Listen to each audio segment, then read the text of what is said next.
નમસ્કાર મિત્રો, હું નિકુંજ પરમાર આપ સૌનું સૈયારી ચેનલમાં સ્વાગત કરું છું। તો મિત્રો, આજના વિડીયોમાં આપણે વાત કરવાના છીએ આંગણવાડી કાર્યકર આંગણવાડી તેડાગરોના વિવિધ પ્રશ્નો લઈને મહત્ત્વના સમાચાર મળી રહ્યા છે। જેમ કે આંગણવાડી જે પગાર વધારો હોય, માનવ વેતન વધારો કરવા બાબત એક મહત્ત્વની અપડેટ મળી રહી છે।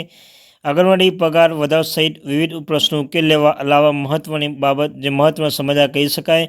તમે જાણો છો તેમ મિત્રો, આંગણવાડી તેડાગર હોય, મિની આંગણવાડીકર, અન્યથા મિત્રો જે પ્રશ્નો છે તે પ્રશ્નો નિરાકરણ માટે ઘણા આંદોલન ચલાવ્યા છે, આંદોલન કરી રહ્યા છે તેમના પગાર બાબતે, સમય બાબતે, પરંતુ તેમને હજુ સુધી કોઈ ચોક્કસ માહિતી, ચોક્કસ ન્યાય તેમને મળ્યો નથી।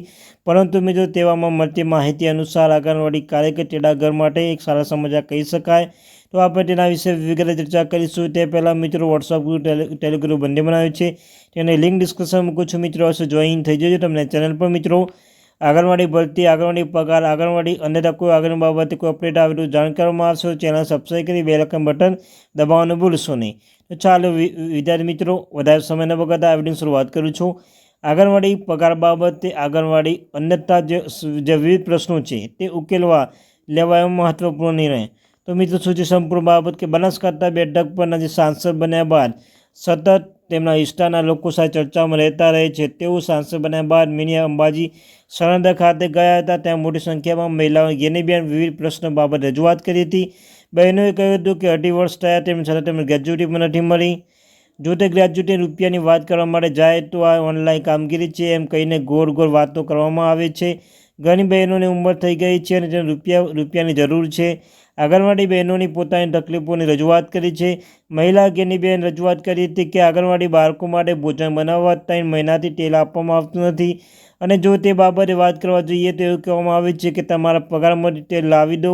આંગણવાડી અમુક બહેનો વિધવા છે, અમુક બહેનો ગરીબ છે અને તેમના પગારમાંથી આ તેલ લઈને આવવું પડે છે। તેમની રજૂઆત કોઈ સાંભળતું નથી।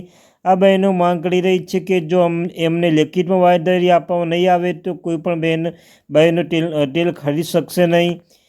સાંસદ જ્ઞાનીબેન ઠાકોરે આંગણવાડી બહેનોને આશ્વાસન આપ્યું છે કે આ બહેનો જે આંગણવાડી મકાનો બાળકોને ભણાવવામાં આવે છે તેનું ભાડું 3,000 હોય છે, તે ભાડું પણ છેલ્લા 12 મહિનાથી ચૂકવવામાં આવ્યું નથી। ત્યારે આ મુદ્દે સાંસદ જ્ઞાનીબેન ઠાકોરે આ બહેનોને આશ્વાસન આપ્યું છે કે અને કહ્યું છે કે તેમના મુદ્દાઓ લઈને દિલ્હીમાં અવાજ ઉપાડશે। તેમ છતાં પણ જો તમને ન્યાય નહીં મળે તો આંદોલન કરવામાં આવશે અને આ આંદોલન દિલ્હી સુધી લઈ જવામાં આવશે।